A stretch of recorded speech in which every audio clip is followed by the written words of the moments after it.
Hello, everyone, and welcome back to Big Blue Recap, a show where I'll be analyzing and criticizing all things Giants. And one thing I cannot criticize this team for is how much content they have been pumping out for us in this sort of dead zone part of the off season. The video that I'm going to be discussing is Giants Life: The Process, Episode 3. I'll try to link that in the actual description. Now, obviously, the video is heavily edited, and that goes without saying. But what an awesome way to show how the draft room operated and how they orchestrated their trades. All I could say is we've come a long way since the embarrassment of Dave Gettleman using his Nintendo Wii to watch film, and even before that, when he refused to take any calls for the number 2 spot in 2018. No more magnets, no more binders, and get this, our head coach and general manager actually like each other and have the same vision on how to build the Giants. What a novel concept.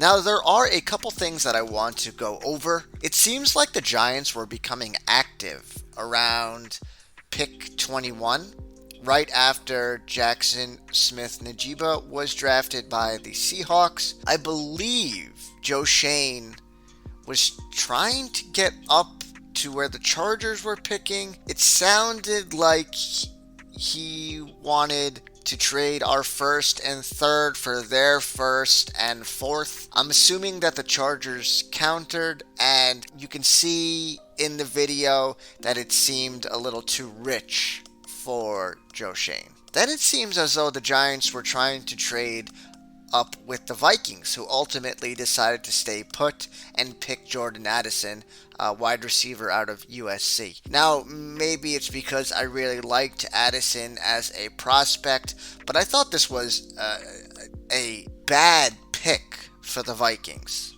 Look, I get it. The idea of teaming up Justin Jefferson and Jordan Addison is scary for opposing defenses. But having watched the Giants play the Vikings in the playoffs and seeing how poor the Vikings defense was, I didn't understand why they couldn't have chosen some defender to help them. I mean, it's not like the offense needed any more help. Anyway, so my question is, was Joe Schoen trying to trade up for one of the wide receivers? Addison or Flowers? I obviously don't know. The video is not going to reveal something like this, but it's interesting, right? That they immediately started to try and trade up right when the first receiver, JSN, got taken by the Seahawks. It's interesting. Frankly, I love the way that the draft fell. I love that we got Tay Banks in the first rather than one of the receivers, because the drop off at corner was, in my opinion, significantly steeper than the drop off at receiver. I found it hilarious when the Giants were ready to make their second round pick, only to have the Bears trade in front of us, and then they took Tyreek Stevenson, corner out of Miami, a great prospect, but it was an odd trade up.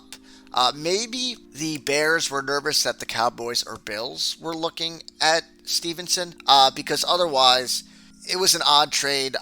Obviously, the Giants weren't going to double dip at corner. Second part about this part of the video, and what should excite us as Giants fans, is the fact that when the Bears traded ahead of us, Dabes and Joe Schoen were both ready. They said, we're either going to get John Michael Schmitz or Jalen Hyatt.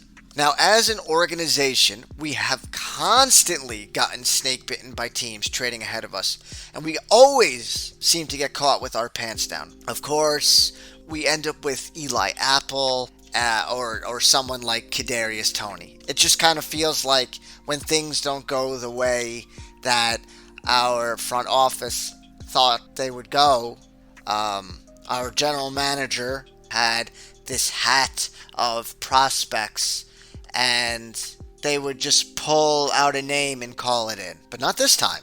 Not this time. They were prepared. Now, I don't want to say that the new draft room and all the new technology that goes along with it helped, but it certainly didn't hurt. Then we got to round 3, and Trader Dave's texts Sean McVay, head coach of the Rams, and we secure the pick to get Jalen Hyatt. How cool is it that we were able to get the guys that Brian Daboll and Joe Shane both wanted in the second round?